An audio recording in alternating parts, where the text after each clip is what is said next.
Hello and welcome to the Auto Guide Show. This week I drive a fancy, fast Hyundai. There's some news from Stellantis and Infiniti, and Greg and I will cover everything from the Tokyo Mobility Show. But first, a word from our sponsor.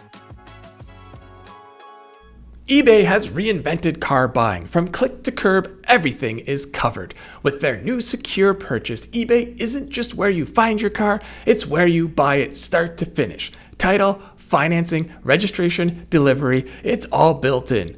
And eligible vehicle purchases are backed by up to $100,000 in protection. This is what modern car buying looks like. Get your next ride on eBay. eBay, things people love. Secure purchase is powered by Carmel Dealer Services, LLC, an eBay subsidiary. Okay, so like I said, Greg is here with me this week because Kyle is our man on the ground in Japan covering the mobility show. So he's the one giving us all the information that we will talk about. He should be back next week. But before we get to that, we'll just cover, one review this week. There's been another, but I'll let Kyle talk about it because it's his next week. And a bit of news. So we'll start with a car that, Greg, you don't even get. So there's not much going to be able to add to this. I think you got to fly solo on this one here. So it's the Hyundai Elantra N, which you do get in the US, but this is the TCR edition, which is a special edition for Canada only. And it's to celebrate the brand's success in TCR, which is touring car racing. Because all over the world, they've been doing great. Nürburgring 24, Europe, North America. They've been basically factory-backed team. Basically.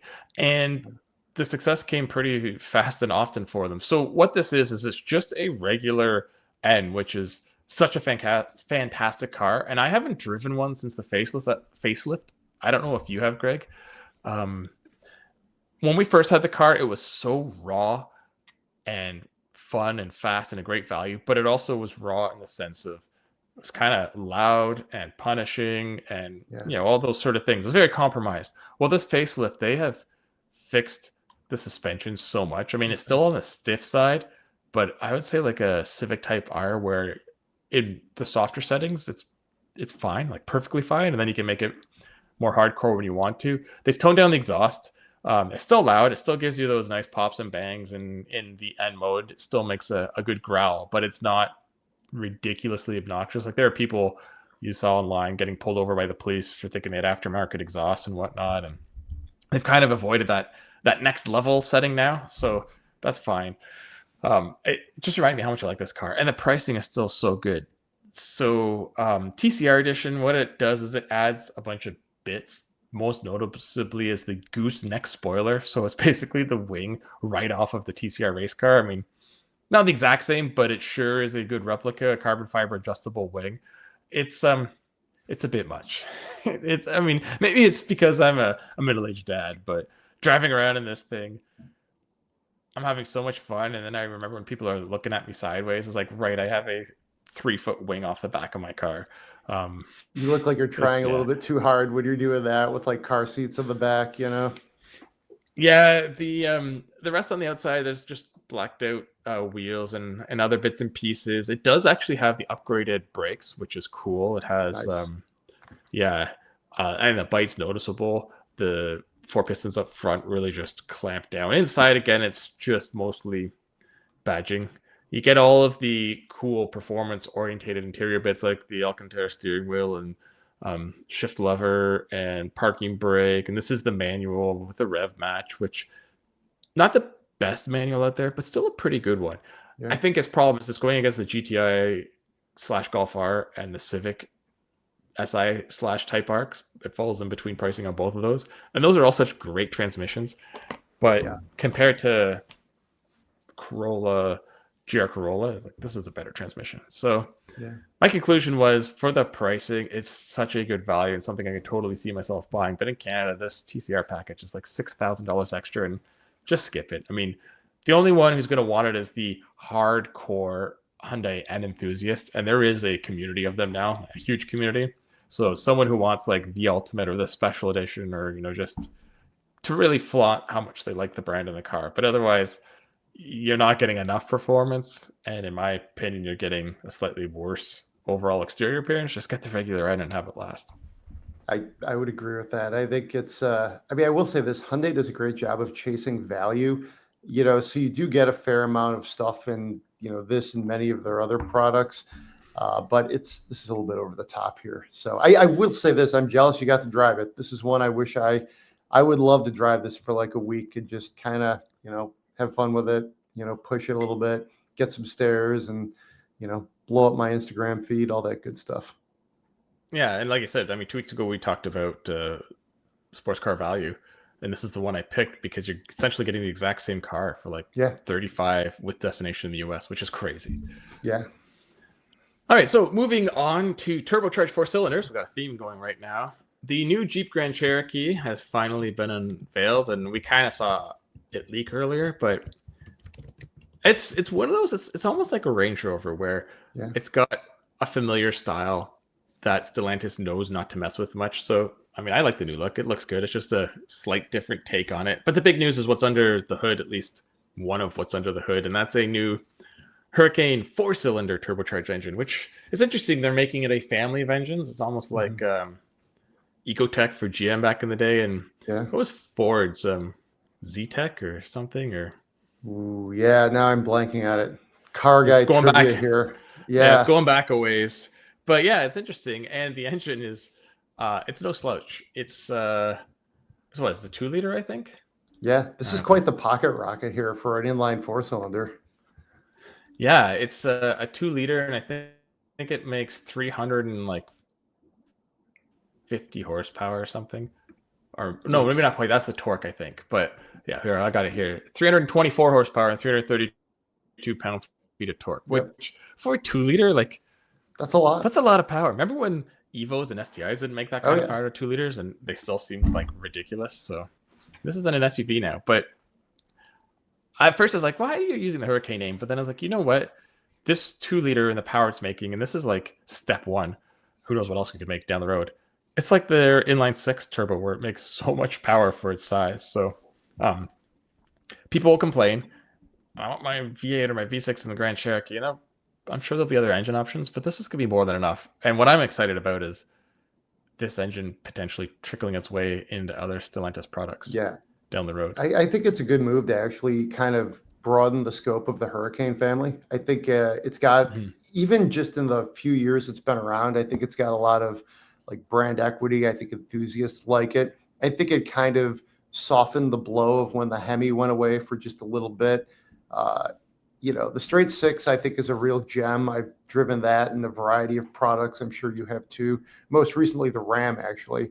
But I think for, the Grand Cherokee, this is a smart move. I think making this 4-cylinder sound like something a little more special, giving it that up level of power in the Hurricane branding, I think is a good move. I do like how they cleaned up the design a little bit. Like living in Metro Detroit, like everybody seems to have a Grand Cherokee. It's like the 3-row you get when the rest of the domestics, or maybe you're not doing a Honda or a Toyota or whatever, or a Mazda. This is the one you get to try to sort of still stay cool, unless you want to try to get a huge 3-foot wing on your family sedan or something, and it's, so you see a lot of these, but they really start to blend in. And this looks like they cleaned it up just a little bit, gave it a little bit more of a distinctive look. Subtle, but I kind of like the light freshening. Yeah, and like I said, I really hope this engine trickles its way into the products. Like this being the new Turbo 4 and the Wrangler, that'd be great. Put it in the Pacifica. What a good place would be the new Charger. This could be your entry level engine. I don't know what you call it, 4-pack, but the one make a new lower price point. Well, I think tune this up a little bit, drop it in the, especially like the 2-door Charger. That sounds like a hell of a good time, right? I mean, I bet you they could easily get 360 out of that thing. I don't know if that's what Charger owners really want, but it reminds me of like, you would know this, the old Genesis, that R-Spec, that 4-cylinder that had plenty of power. The EcoBoost Mustang, that thing would go all day. That Turbo 4 was great. So I don't know. We're giving some free advice to Stellantis here. Yeah, put it in the upcoming Compass. You can make it like an SRT Compass. Put in the 500. Although I don't think the new electric 500 can take a gas engine. There's So an that would be fun. Abarth for you, right? Yeah, put it in the back. The old Yeah. style, like French hot hatches with the engine just shoved in the back instead. And the fire extinguisher up front. Anyway, speaking of shoving engines into things, Infinity, this is SEMA news, and we'll have more on SEMA next week because when SEMA's on. But this was an early tease, and I just had to bring it up because it is ridiculous. But Infinity took the QX80, the massive body on frame SUV that fights with Suburbans and, well, not Suburbans, sorry, Escalades and Navigators and whatnot, and decided to make an R spec. And it isn't just big wheels and a really cool looking wide body kit, which it has all of that. It has the GTR's engine shoved in it.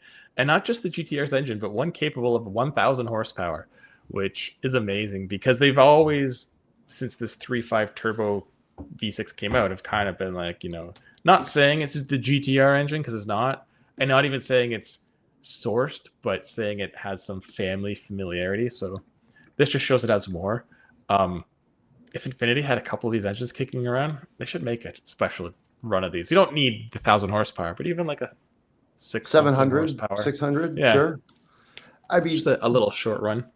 The QX80 is so like opulent right now and so expensive and such a design play. Like, I actually think they kind of do need to put in some sort of halo engine. So SEMA is often a show where stuff does start to it can be a preview show. So, hey, if this is maybe a kind of a head fake for what they're going to do, I'm here for it. Let's dial up the power for the QX80. Yeah, no, I always thought, remember they had IPL for a while, and then they had they're calling their cars like Red. The Red in the Magma, or Magma was Genesis, never mind. But yeah. Yeah, they're just they don't have any cars right now, and we'll get more on that in a little bit. But they can't, with like a lot of their SUVs, do much more, nor would anyone really want probably a QX60 performance. Right. Like, this is the one where you could do it. And even the 3.5, I bet if you forego refinement and fuel economy, you could probably get good 500-600 out of this anyway. So anyway, I just love this concept. I really hope it's one of those two. Like, remember the Juke R's and whatnot that's fully functioning so they can take it around and show it off. So Nissan and Infiniti have a great track record of concept cars. So let's see what they do next. Exactly. So moving on, we got news that the upcoming midsize Dakota, I assume it's going to be Dakota, but the midsize truck, there was a lot of discussion it would be based on the Gladiator, which I thought was terrible. And it turns out it won't be based on the Gladiator. It will be different, even though there is Dodge siblings to the Gladiator in other markets. It just makes sense because the Gladiator is cool being a Jeep that has a pickup bed, but it's a terrible pickup. And obviously the body would be a little different, but you can't fix how ridiculously long the wheelbase is or the turning circle. And then there's the whole double solid axle. Like, if you really want to fight in the compact pickup, you need to make a compact pickup. Or I guess they're mid-size now. But yeah, so I didn't expect to be Gladiator. Like, why would you make two of the same? So this should really be more of a full-on Tacoma, Ranger, Colorado competitor. What that means, shrink down the Ram platform, have another one we don't even know right now that we're not thinking of. Who knows? The Ram platform, I think, is quite good. I think the Ram is one of the best riding. I think it is the best riding pickup truck in the full-size segment. So I think it makes all the sense of the world to kind of work off of that base. The Gladiator is, to me, a very unique thing in the segment. Some of the things like, the axles and the long wheelbase, I think are its strengths because it gives you almost like a different take on the Wrangler, but it still feels like a Wrangler, in my opinion, when you drive it. And I don't think you want to just rebadge it into a Ram, which they weren't going to do that. But I also kind of wondered cynically when it looked like they might kind of go down that road, like, how much can you really do with that platform to make it something that people are going to really want? So I think, it sounds like they're on the right course to go more kind of ram this into the midsize segment, not make it a Gladiator. Yeah, no, I think you nailed it right there. It's how are you going to make people want it, which is Gladiator. Like, the only real appeal to Gladiator is it's a Wrangler with a bigger bed and convertible and all that coolness. I mean, if it was Yeah. just another truck, like I said, it's not a great truck. It's not a good truck, but it gives more utility to a Jeep, which is its point. So good on them for. Well, I bet they were never thinking of doing that. It was just us auto raiders like to run with rumors and complete speculation and go with it. So That's what we do. so yeah, that's our job. So just finishing things up here with our last news story is, as I said, we were going to circle back to this. Infiniti has confirmed that a rear-drive sports sedan is on its way. So something inspired by the G35, G37, which, I mean, especially the 35, when it came out, it completely revolutionized Infiniti. It threw them on the map from just sort of a bit of obscurity, and they've kind of their SUVs are good, but they have no cars right now.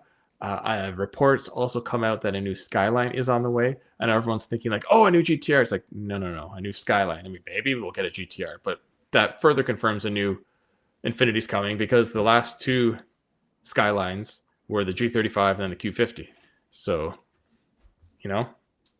any news of a sedan is good news. Yeah. So let's and if it gets that 3.5 turbo, I'll take a Infiniti sedan with 450 plus horsepower power in the rear wheels or all the wheels. I mean, my analysis is like 2 words: hell yes. Let's Yeah. do this. They made great sedans. I remember like Motor Trend used to compare these things with like 3 Series and Mercedes and other things, and the Infiniti would often very much hold its own. I mean, this is like 15 years ago at this point. Really good steering, really good chassis setups. Once upon a time, Nissan Motor Co. did have some really prodigious engines like that 5.6 V8. I don't think they bring that back, but they know how to make a good sedan and give it some power. So I think right now there's openings in the sedan market. It's not like your mainstream family car anymore, but it could be this special thing that you market to certain enthusiasts. So let's do it. Let's try to see some more sedans. I'm a big sedan guy. Let's go. And with that new 3.5 Turbo 6, I mean, it makes sense too because it's only in the Armada QX and it can't really go anywhere else because they don't really have any of the rear-wheel drive based vehicles. I mean, the Xterra is coming and hopefully it goes there. That'd be awesome, having that power in there. But yeah, look forward to this. Like we both said, sedans are awesome. Yeah. So that wraps up the news and reviews on the Auto Guide show brought to you by eBay Motors. We will be taking a bit of a longer break, and then Greg and I will be back to cover everything that Kyle's been covering for us at the Tokyo Mobility Show or Saloon or whatever the official name is. I always get it wrong. And then Colum will be on to talk F1, and then I'll be back to wrap things up. Okay, so we are back, and you know what? As we get started here, I think a theme of the show this year, which is fantastic, is it's giving hope for people who like cars. So many shows, especially this one, were like single pod transport. Don't get me wrong, there's some of those there, and we're going to talk about them. Or self-driving, autonomous EV, this and that. And here they're like, no, here's some really cool cars, some performance cars, and some way over-the-top luxury cars. So I think it's sort of a reflection. I don't think any of what I just said before that is not going to happen. I think we just went a little too hardcore into it, and now the industry is kind of balancing itself back out. So it's healthy to see. I mean, it's funny because the Tokyo show was originally almost a little more of a mobility show. Like I went to it like probably 10, 15 years ago, and they were among the first shows to really get into it besides like CES. So yeah, let's talk cars though. That's what's fun. Yeah. I mean, it's right in the name. So first up, we'll talk about the most probably relevant car because it's the top-selling vehicle in the world, the Toyota Corolla Concept. So it's interesting. It has a very Prius look to it, especially the front end. And we've all talked about how much we like it. And it seems to be the theme with these tiny, thin daytime running lights and headlights kind of attached to them. So I wouldn't be surprised if this is sort of the Corolla / Camry styling direction going forward. Crown's got a lot of it too. Yeah. Will it look this sleek? Who knows? I mean, people think, oh, it's just a concept, whatever. Well, look what they did with the Prius. Like Toyota could totally 180 the Corolla, and if you suddenly make the Corolla somewhat engaging and really good looking for a car that already sells like crazy, now that's going to sell more. The Concept they didn't get into specifics on engine, but there is a new family of engines coming. There's going to be a 1.5 and a 2-liter 4-cylinder, both paired to hybrid, and this would most likely have the 1.5. So I fully see the next Corolla. Like, it'll just be hybrid only. Toyota's already kind of going that way with some of their products, so why not? I mean, if there's one company that knows hybrids, it's definitely Toyota. No, I mean, if they can make the next generation Corolla look like even a fraction of this good, it's going to be really formidable. And it could even remake that segment, get people, more into this type, into compact cars. I mean, honestly, that looks like the next gen McLaren from that angle. If you look at the front fender and the headlight kind of angle, it looks like a boomerang halo kind of thing. To your point, I think that kind of like light stripe going across the grill, you're seeing it from like Hyundai, Tesla. It's becoming more and more common, and I think it's a really good look. So Toyota keeps investing in Corollas, and I think they have a winner there, and they know it. So definitely, they really went for it here. It's funny how you're saying to rejuvenate the segment or change it. It seems like we're getting into this point where we're getting these like transition cars, which are called like almost crossovers. They have crossover styling, like the Leaf, the Prius, that are getting people like, here's a crossover looking vehicle, but it's lower to the ground and it drives better, gets better fuel economy. Like, oh, this is cool, and it's just a car. So maybe we'll start to get back that way. We'll see. Next up, we have the first of some cool concepts that came from Subaru, and we really hope this isn't Subaru just teasing us, because they've done that plenty of times in the past with their concepts. They bring out so many amazing concepts, and then nothing comes of them, or the road version of it ends up being absolutely nothing like what the concept was. This one's different, though, because this first one, it is the Performance B STI concept. It is a hatchback STI concept, basically, which, yes, hatchback, which is awesome, because the STI lost that a long time ago. The thing with this isn't an over-the-top non-interior shell of a concept study like they do a lot of times. This really looks like an Impreza hatchback that's currently sold, with wide body work, hood scoop, which is kind of cool, and a two-tone hood, I think, with carbon, huge wing on the back, in blue with the right wheels. Like, it looks almost production ready, which is not a Subaru thing. Like I said, they usually don't go this production close. So I don't know if this is testing the waters, or maybe they are going to bring it back. The most curious thing's always been, how do they bring an STI back and make it live up to the name, because they don't have an engine that can do it. Like, their 2.4 turbo is cool, but I don't think it's capable of getting to like 350, 400 horsepower, which is almost where I need to play now.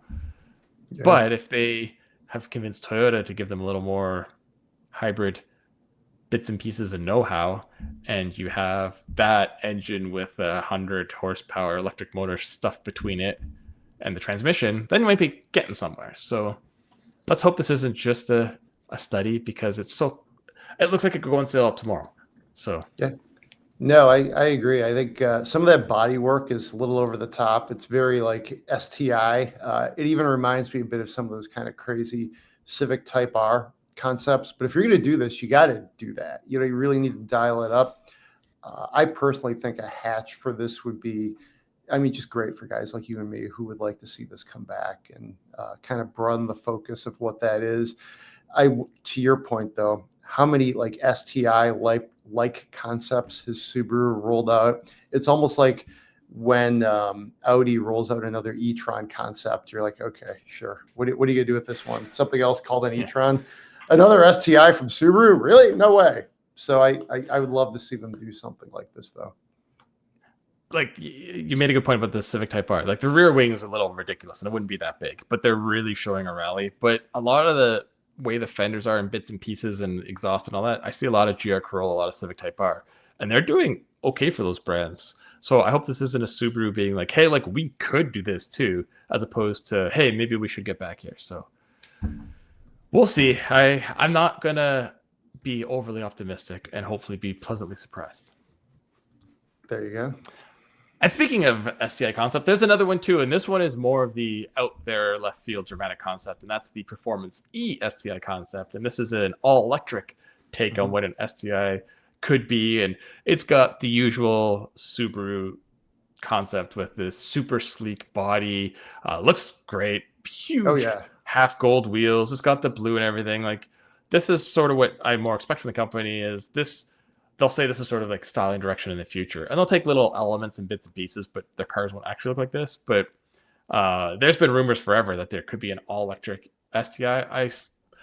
I personally still don't think that's going to happen. But at the same time, you now have this 336 horsepower electric platform that's going to be in even the Uncharted. Is that the small one? Yeah. And in the Solterra and in the Trail Seeker. And the Uncharted looks smallish. So imagine you put that. Imagine you just basically take that, but put a car body on instead, and finagle the electrons because it's not hard to do, and make it suddenly 400 horsepower. Okay, maybe as crazy as it sounds, this is the more not realistic, but this is potentially the easier to do than the other one, Yeah. even though this looks crazier. So who knows? I mean, this right here is why I like got into cars, like going to car shows as a kid and seeing the crazy concepts and just wishing they would build that. I love everything about how this thing looks, from the wheels to those back fender flares to the front end. I mean, I think it looks sweet. This is why we like cars right here. It's interesting because you wonder with like, it seems like the electric market has receded a little bit. You wonder if there's like, even the market before would have been pretty niche. Is there even less of one? You know, because you're talking about this like niche electric performance, like, you know, Puma shoe of a race car sports thing. I don't know, but this is actually, if we were doing awards, I would give this votes for maybe best in show. I really like this thing. Yeah, the WRX always outsold the STI, obviously, price and accessibility, and it had an Yeah. automatic, but the WRX still sells pretty well. Mhm. So I really think the STI was killed more due to not financial constraints, but just what it would have taken to get a proper powertrain that was worthy of the Yeah. name ready to go. Like, I don't think they killed it just because the car wasn't doing well. It's just a dollar and cents thing. A company to bring two STI concepts like this to an auto show, it's one of two things. It's they're really exploring about getting into performance again, and hey, maybe they'll take the uh, Performance E's drivetrain and put it in the Performance B's body because that could work. Or it's the manufacturer trying to get attention. Like things aren't great, and it's like, hey, remember our past, this and that. But I mean, like Subaru sales, they keep breaking records. It's not like they're in trouble. So it's not like some other Japanese companies I won't name that keep rolling out concepts using some historic names from the past that are just like, hey, look at us still. We're still here. So we'll Well, I see. think it's also like the Tokyo Mobility Show. I think sometimes Subaru, like, you know, you want to put out your best foot forward on your home show. Like the Detroiters do it in Detroit. You see, like when Frankfurt was a bigger show, sometimes still with Munich, the Germans will show up. It's almost like this is not the show for you to kind of like roll out your, you know, next decade business plan with the marketing guy nobody's heard of and call it a day. This is one where you got to roll out two concept cars and try to control the news cycle. So I think Subaru's going for it here, which is a good thing. And the more I'm looking at the other, like the Performance B, the gas one, and the amount of detail and work put into it for it to just be a concept when you're using an existing car. Like I'm also wondering if this isn't ever planned to be a road car, but maybe this is going to be a rallycross car, or they still do North American rally, and the STI has been dead for so long. They kind of Yeah. need, they're using WX, but almost need something new. So I wonder if it's going to be like a motorsports car. Who knows? Performance Yeah. E could be the new GT300 car, although the BRZ is pretty cool. I could see it. I think hey, we're throwing some ideas out here. Free advice from the Auto Guide podcast. Yeah, with unlimited pockets, just do it. So Lexus and Toyota have confirmed what we all knew for months. It's nice though to hear from the manufacturer 100% confirmation. That is, there is a twin turbo V8 engine coming, and it sounds like it will be tuned different depending on application. So my thinking is it'll have more power, be more frantic and not temperamental, but just peaky in whatever Toyota sports car it goes in. And then the Lexus version will be sort of like their current V8s and V6s, just very smooth and tuned for performance and refinement. Um, it's coming from the same family as that 1.5 2-liter we talked about earlier. So there's a good chance this turbo V8 also going to be hybrid. And it makes me wonder, is it going to be like a little 4-liter? I mean, 4-liter, 4.4, that's a German size forever. And if it's a Yeah. 2-liter kind of times two, it makes sense. And it would fit in more applications, I think. So, yeah, it's anytime you hear there's a new V8 and a twin turbo one is a good day. So, yeah, this yay, is, Toyota. I think Toyota is, it's interesting because they really, I mean, have long had like a very strong V8. You know, they've put in different Lexus products, and they've kind of stayed with it even as that engine has aged. But a twin turbo to me puts them almost in a different sphere. Like they're trying to compete with like, okay, not literally McLaren, but I mean that's the neighborhood you're like kind of hanging out in as far as who's making big V8s with twin turbo power. BMW, to your point, the 4.4 liter that BMW's had for forever, and they can do a lot of things with this. For like, maybe this gets us back into some like Lexus LFA type supercar. Who knows? But when you're going to make this engine, you're certainly not, investing all of this time and resources to have it sit on the shelf. So, we'll see. More power to them, quite literally. I wonder if Toyota enthusiasts would lose it if the next car was called Supra. The same people complain so much as the BMW, but now it would be fully Toyota, but now it is a V8 instead of an inline six. I don't know. I'm sure they'll get a different name. Like the 2000 GT, if this is a 4-liter, like 4000 GT, something like that would be kind of cool.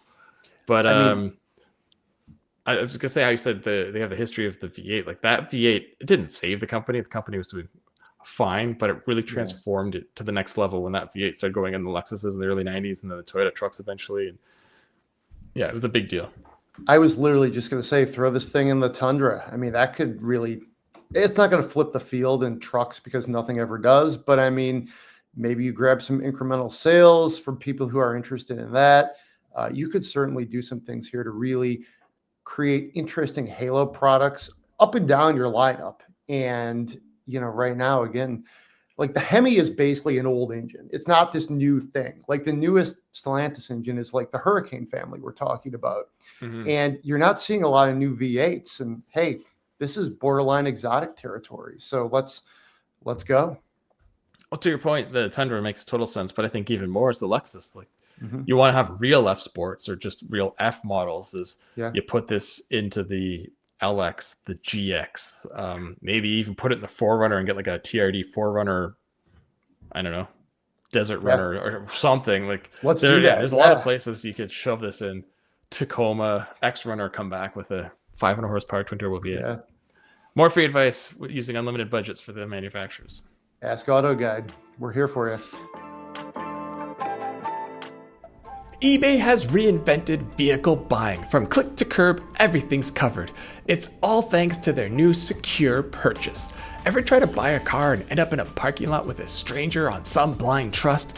Or spend half the day at a dealership talking to pushy salespeople and signing paperwork? Or maybe worst of all, wait hours at the DMV just to transfer the title? That era is over. For years, eBay has been the go-to for gearheads, collectors, and DIYers. Because whatever you're into, from classics to SUVs and trucks to imports, eBay's got it. And now with Secure Purchase, eBay isn't just where you find your next ride, it's where you can buy it, start to finish. Sellers and titles are verified, paperwork is handled by experts, and payments are traceable and digital, so you know exactly who you're dealing with and exactly what you're getting. Plus, you can finance, insure, and register your vehicle all in one place. No more hours at the dealership, no more trips to the DMV. Get your vehicle, plates, and paperwork shipped to your door ready to drive. And it's all part of one seamless process designed to feel as easy as buying anything else online. And eligible vehicles purchased on eBay are backed by up to $100,000 in purchase protection. Thinking about selling a ride? Secure Purchase makes that simple too, because you know your buyer and their funds are verified. If you still owe on your car, the financing payoff is fully integrated, so you're not chasing paperwork or waiting on checks to clear. And with Secure Purchase, you get paid fast, and you're not going to be stuck chasing no-shows or answering the 5th still available messages. This is what modern car buying looks like. Skip the DMV, skip the sketchy meetups. Buy it on eBay. eBay, things people love. Secure Purchase is powered by Carmel Dealer Services, LLC, and eBay subsidiary. Moving on to Mazda, we haven't talked about them in a while, and you won't believe this, Greg, but it's news about a Mazda concept having a rotary engine. No, Who would no have thought? way. So they actually unveiled two concepts. They are called what was it, the Vision Concepts, I believe, and there's the Vision X Coupe and the Vision X Compact. I think that's how they positioned it. So the we'll start with the coupe because that's the cool one. Yeah. So it is a big two-door car, but it's kind of got a bit of, it's like a CX-70 with the roof chopped. Yeah. And again, Yeah. it goes to my point of we're making like these now transition, like true crossover vehicles that are like trying to warm people back up to cars. It's like, it's kind of SUV, but you know, it's lower and sporty. But the big news is it has a twin rotor hybrid system under the hood that makes 500 horsepower, can do almost 200K on electric power, and then like 800 on total. It's what we've been hearing for, I'd say, at least a decade, that if the rotary came back, it wouldn't be a power plant. It would be more of a generator for electric. And that's what it sounds like here. And done right, I know those engines everyone complained about the fuel economy. I owned one, I know. But they seem to, it was like it's weird if you drove it softly or if you drove it hard, the fuel economy didn't seem to matter much. So if Mazda can find a way to a certain size to RPM, optimize it, it could actually be a efficient little thing. I mean, a conventional four-cylinder makes way more sense because this is technology that's had its issues, let's say, over the years, but it's also, the packaging is incredible. So you can really just shove it in a vehicle like this and not see it. So rotary or not, make this thing. Did you see the horsepower? 503 horsepower. That's insane. 99 miles of electric driving. I mean, total range almost 500, 497. These are like, I don't know, like PlayStation numbers. Like they don't even seem real. So the specs are impressive.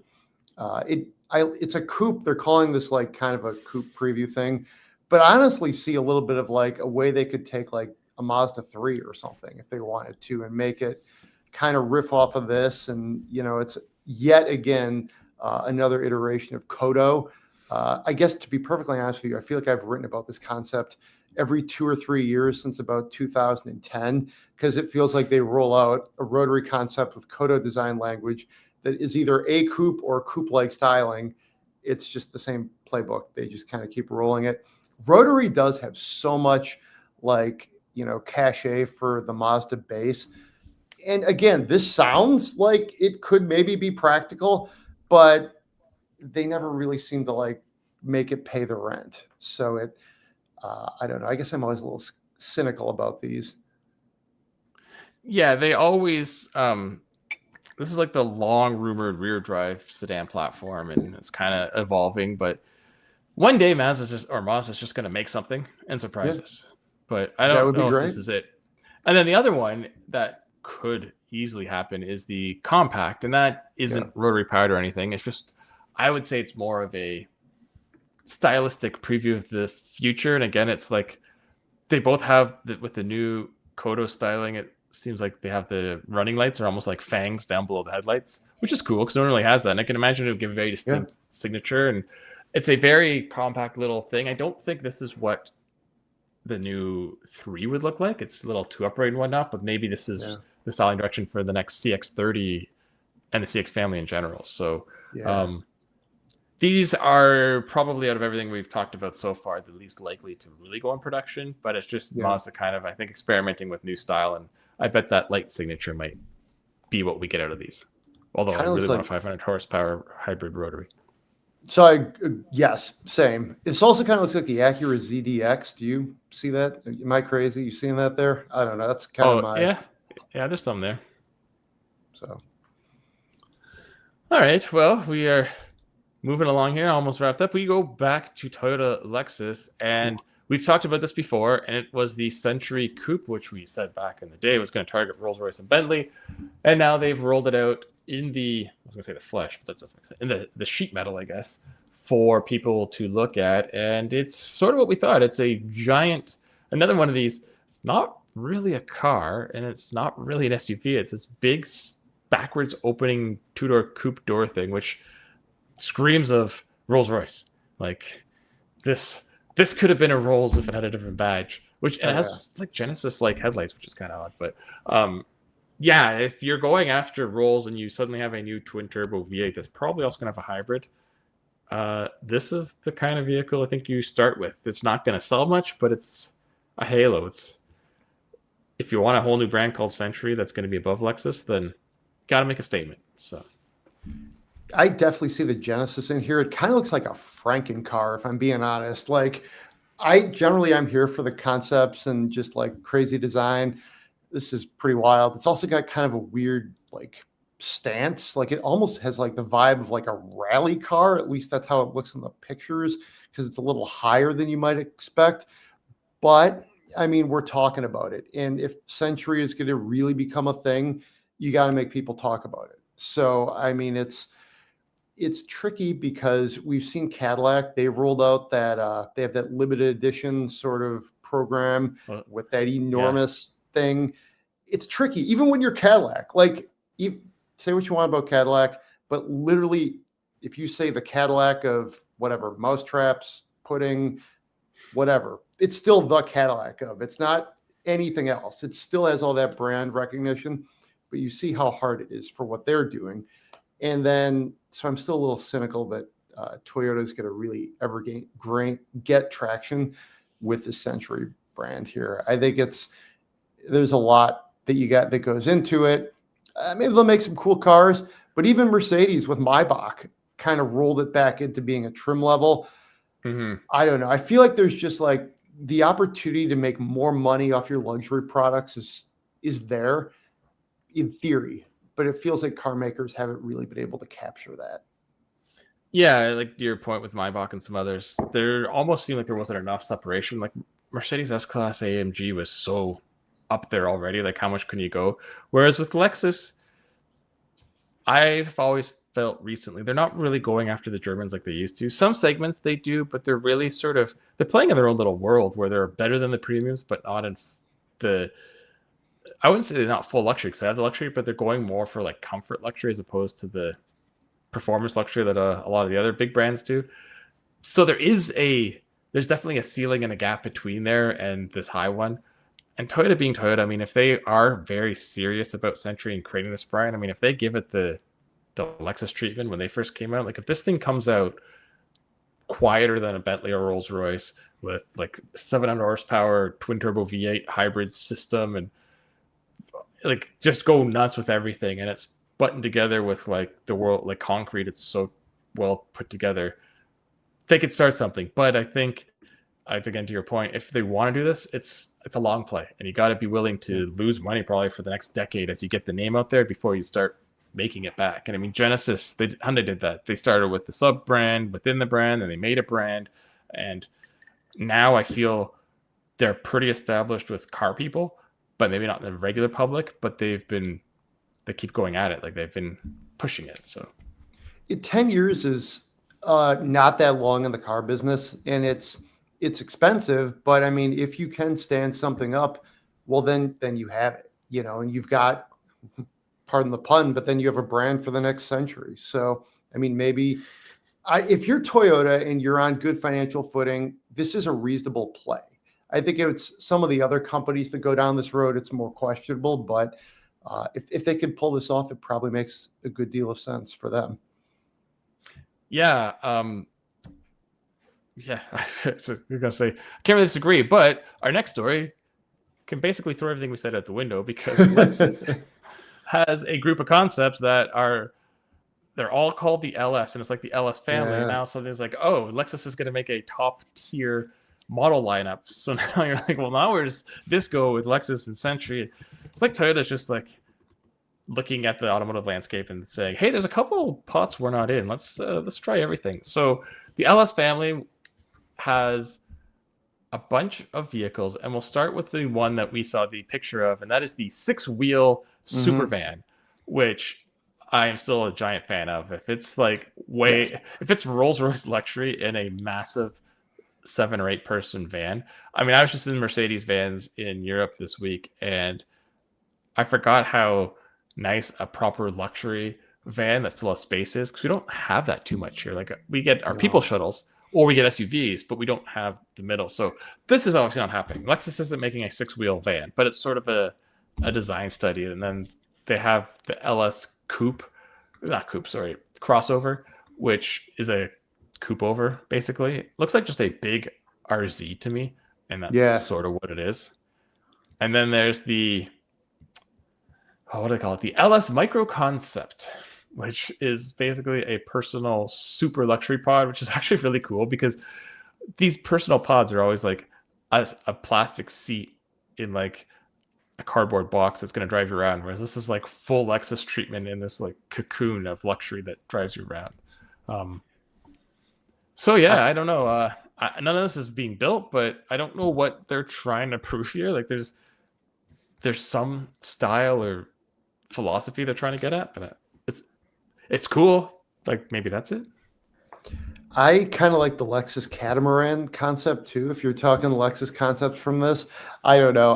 This to me felt a little bit like they were almost trying too hard. Reminds me of like when Volkswagen would they would do group night at like, a German or Swiss auto show, and they just had to do all this stuff because it was ostensibly like a home show. And like Ferdinand Piech was there, and they just had to do it this way. And I don't know, this feels almost like you're trying a little too hard because you've got to really flex at your home show. I did like the van though. If I got to pick one from these, sure, give me the van. That's the one I'd go with. The sports coupe thing's pretty sweet too. I tell you what though, I'm done with the mobility pods. I'm just like, don't show me any more of these concepts. I am so over these things. It's so 2015. Like, we're not all riding around like the Jetsons. Like, just like, no. Like, as the kids would say, it's like, bruh, no. Like, just no, thank you. Like if you're making one to be like a really fancy mobility scooter, like those ones that have the full body, so you can drive them in, like, cool. But that's not a car show car. But I feel like Lexus, and you've been on these events as much as I have, when a luxury brand's like, they get into all this like way out there thinking about what their brand's supposed to evoke an emotion and what's its influences and essence. That's kind of what this feels like, is like, this is what the core philosophy of understanding and whatever Lexus is, and this is like how we envision it. It's like, these aren't cars. Like, just show us real things. But anyway, I digress. So I'm with you. That wraps up what we've so far covered at the auto show over there in Tokyo. We will take a quick break, and I'll be back with Colum to talk F1, and then I'll be back at the end to sort of wrap things up. All right, welcome back. It has been a week off for me, and it's been quite the 2 weeks, I guess, in the world of Formula One. But we have Colum Wood back to talk Formula One, and hey, look, there is a new leader, which when this plays is already a week old news-wise, but I don't think we saw this coming. We talked about possibilities and if someone collapsed, but there's been no collapse. It's just Lando's been chipping away and Max chipping away too. And I still think Max winning is far-fetched, but he could grab second if one of the two guys falls down. I think it's further fetched than it was before actually the Mexico weekend, because it just didn't work. Yeah. And like the pace. I mean, you said nobody fell apart. I feel like Piastri is really just like where the heck has he been? Like, he's been like a guy he's won like, what, I don't know, 30% of the races this year, and who was like just dominating some races, just qualifying 9th or 6th. He seems just like lost. And Lando, just holy crap! Like that last race, he won by like 30 seconds. Just in a different league, right? It's amazing. It's funny you say lost. It's like, how many guys out there like love if they keep qualifying 6th and 9th and finishing like 4th and 6th. But yeah, like what I meant by fall apart is like, we thought someone's car would break or they'd crash, and then that would have like a 20-point swing. But it hasn't. It's been a couple weeks of Piastri just being ordinary for the car he's in, and Lando actually, I think, exceeding his car, and Max has been exceeding his car, well, for 5 years, but recently for sure. Like, the competitive he has. Although I think Red Bull has done something to fix their car, because Tsunoda's been in the mix too in the top 10 for the last couple he's of been races. doing way better. Yeah. Overall, I actually thought like the Mexico race is one of the best races I've seen in forever. It was like things were going on. There was some crazy chaos at the start. There was chaos going, all over the place, and then just the fact that like the whole, I mean, the virtual safety car at the end, which kind of created some chaos, and just the fact that Max was like chasing down Charles, like, it was getting closer and closer and closer. And it was actually, because so many times you see this happen in the race, because the announcers talk it up and they say, it's however many seconds off, and he's taking 0.3 seconds every lap, and you kind of look up at the numbers and you think he doesn't have enough time to get even close. Exactly. And then even when they do, they're chipping it off. They either run out of laps or they get to a point where their tires start to fall off, and then they just stop catching, and it becomes a non-event. And this one actually, we got a virtual safety car, so that kind of killed some of the fun of it. But it was. The race was interesting like the whole way through. And I don't know that ever happens. Usually even in good races, there's like, there's a solid like 30 minutes in the middle where you're like, yeah, I could just go to the bathroom now because we're in tire saving mode or something. Yeah, no, I'm glad you talked about the end of the race time thing. So always drives me nuts too. Like, he's taking off 7/10. It's like, yeah, but when he gets to the guy, he's going to have tires that are now worn, dirty air, a guy blocking him. Like, it's not like you're going to foregone pass him. It was that funny. Virtual safety. So I was going to say that virtual safety car is funny because some people are like, oh, like it hurt Max, and others were saying it hurt Piastri because he was catching Behrman. He was never catching Behrman. He was never passing Behrman. So I think it benefited him more by Max not passing Charles and getting even closer to him for second place. No, absolutely. It was great. I wish we got more races like that. And I guess up next is your favorite race, Sao Paulo. So I love that track. Yeah. And so back to how Lando's now in first. Like I've said on the show, like I like Lando. I like Oscar too. Like McLaren's my team. I just always liked. I don't know. I just always liked McLaren since I was younger. I think the F1 like put an imprint in me in my teenage years forever. And I like the papaya colors. And they just seem like Zach's sort of take it or leave it, but the drivers seem like both just regular guys, which is nice. And I like that. I don't know why. I don't want to blame everything on Christian Horner, but Max seems so much more like just a regular guy that he like always has been recently. Like someone took like this restraints off him and let him just be Max, or maybe he put too much pressure on himself. But like, yeah, it's nice to see like for the most part, got good personalities all on F1. But anyway, back to the points. I really hope Lando stretches it out in the next couple of races, because you already have the conspiracies of he's getting the better parts, the team's not supporting Oscar. And then like legitimately there were those times where they had them swap places because of whatever, and Lando got a couple more points that maybe he shouldn't have off Oscar. So stretch it like 20 points and then all that can go away. But if he wins by like 2 points, sort of like Max beating Hamilton all those years ago, you'll never hear the end of it. No, my wife is a Hamilton fan, and man, every time something comes up, it's like about like safety cars or whatever, and she'll just be like, Abu Dhabi 2021. She's like, she's not over it. All these years later, of like not stolen at all. championships. Da, da, da. So there we go. Good segue. So this is the Felipe Massa. I've talked about this before, that he's basically contesting his world championship. He's not actually contesting, I think, that he should win. He's basically saying that he should have won, and therefore he should be getting a bunch of money from the FIA, is the gist of it. So this whole week he was in court in England, basically arguing. It was a pre-trial, so the judge is going to determine if there's enough evidence to warrant a trial. So that is all wrapped now. Mm-hmm. There was a lot of, this goes back to the Crashgate thing where basically that skewed the points. Although it's funny, the judge in defense of the FIA basically came out and said, you couldn't beat Hamilton over a full year. That's not our fault, right? Like, it's not one incident that is the reason you don't have the points to be the world champion that year. It's because over an entire season, you came across Lewis Hamilton at his peak and you couldn't do it. So, and that's a pretty strong argument, right? Like I've watched some of this too, and I know there's some shenanigans here and there, but like yeah, would it have changed anything? I don't know. I won't be surprised if this doesn't go anywhere, especially because it's in a British courtroom, and there's some, like you just feel like the Brits are like, you weren't going to beat Peak Hamilton anyway, so let's just stop talking with this nonsense. Yeah. So.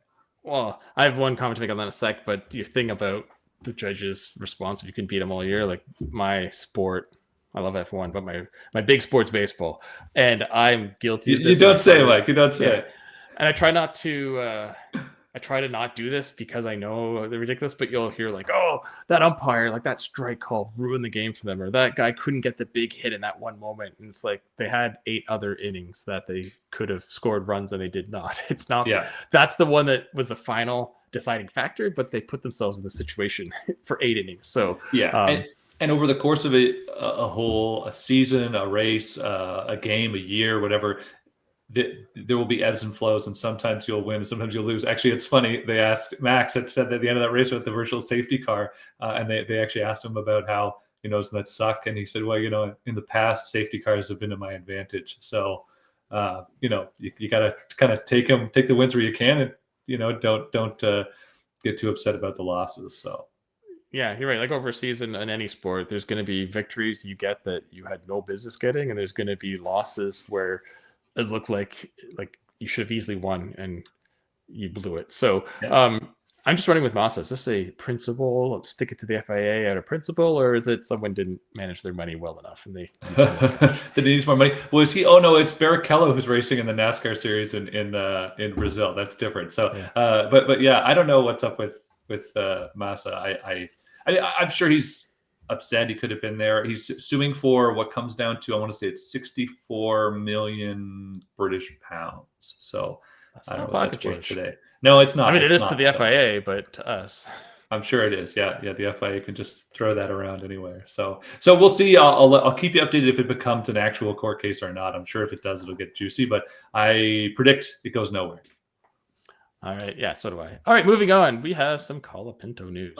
So the rumor has it, and I have to say it's unsubstantiated. I don't know where this came from, that Colapinto will be extended, and there's some interviews with Flavio Briatore. He basically said he was satisfied with his performance. That's not a glowing, sort of comment from your boss. But, I mean, I think we've seen him, Gasly, the car's terrible. They're way at the back. New driver's not going to change anything right now. Maybe that's a bigger admission that right now if you went out and brought in somebody else, they're going to be, instead of being one place behind Gasly, they'll be one place in front of Gasly. Big whoop, right? So, yeah, like Gasly's had some flashes of hope through the season where he's up there. Colapinto hasn't so much, but I mean, for a guy that was cut and then got back in a different team and looks like he's getting extended, good for him. But yeah, like you said, it's basically the team's like, well, you know what? There's no one else around, so let's just stick with this guy. He already knows where the trailer's parked, and we know what kind of meals he likes, and we have his size fitted for his suit, so let's just keep him. And you have to think that of all the teams who have given up on development this year already, it's Alpine, right? Like they're even using a different engine next year. Like that they couldn't give 2 craps about the rest of this season. They're just like, yep, we're last at the end.